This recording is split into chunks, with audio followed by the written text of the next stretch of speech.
नमस्कार, मैं हूं मनोज मनु। आपने सुना होगा कि मध्य प्रदेश एक ऐसा राज्य है, सबसे पहला राज्य देश का जिसने मेडिकल की पढ़ाई हिंदी में शुरू की है। यानी कि उसके फर्स्ट ईयर का जो सिलेबस है उसकी बुक्स हिंदी में है।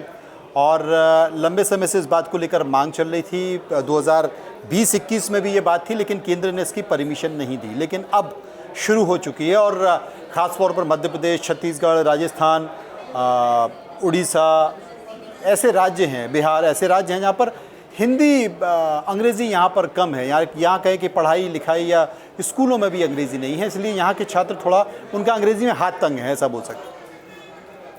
अब सबसे बड़ी बात है कि मध्य प्रदेश के मुख्यमंत्री ने जब उद्घाटन तो कर दिया और उन्होंने एक अपने भाषण में मजाकिया लहजे से ही कहा, लेकिन कहा उन्होंने कि हमको अंग्रेज़ी की चुड़ैल उतारनी है।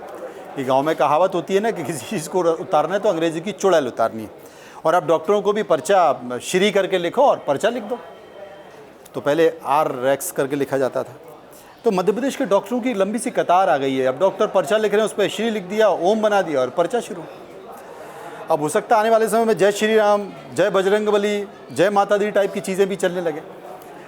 तो ये पर्चों पर अब लिखा जा रहा है। हालांकि इस बात को लेकर बड़ी, क्योंकि जो मेडिकल की पढ़ाई है उसमें 60% जो उसके स्पेलिंग्स हैं, उसकी जो भाषा है वो लैटिन है।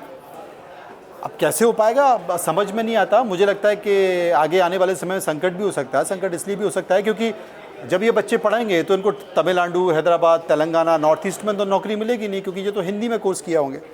फिर कहीं आगे आने वाले समय में भाषाई आधार पर आरक्षण की बात ना होने लगी। भाई हमने हिंदी में पढ़ाई की है और जो ऐसे स्टेट हैं वो सिर्फ इंग्लिश वालों को एंटरटेन कर रहे हैं, तो हमें इस आधार पर आरक्षण दिया है। ये बात का संकट है। लेकिन फ़िलहाल एक अच्छी चीज़ है कि आपने कोर्स शुरू कर दिया। अब मज़ेदार बात है कि सोशल मीडिया में बहुत सारे मीम्स बन रहे हैं। आपने फिल्म देखी है ना मुन्ना भाई MBBS संजय दत्त की। उस संजय दत्त के कई सारे मीम्स इस कोर्स को लेकर, इस कोर्स की बातों को लेकर चल रहे हैं और बहुत मज़ेदार मीम्स हैं। बस मैं आपको बताना चाह रहा था कि हिंदी में कोर्स है, मज़े लीजिए आप भी। और अगर कोई डॉक्टर आपके पर्चे पर ओम, श्री, जय बजरंगबली, जय श्री राम, जय माता दी लिख दे तो चौंकिएगा नहीं, उसे स्वीकार कर लीजिएगा। हाँ, मेडिकल वाले को ठीक से दवा दिखा दिए, क्योंकि हो सकता है वो दवा हिंदी में लिखी हो। फिलहाल इतना ही। आप देखते रहिए इंडिया न्यूज़। नमस्कार।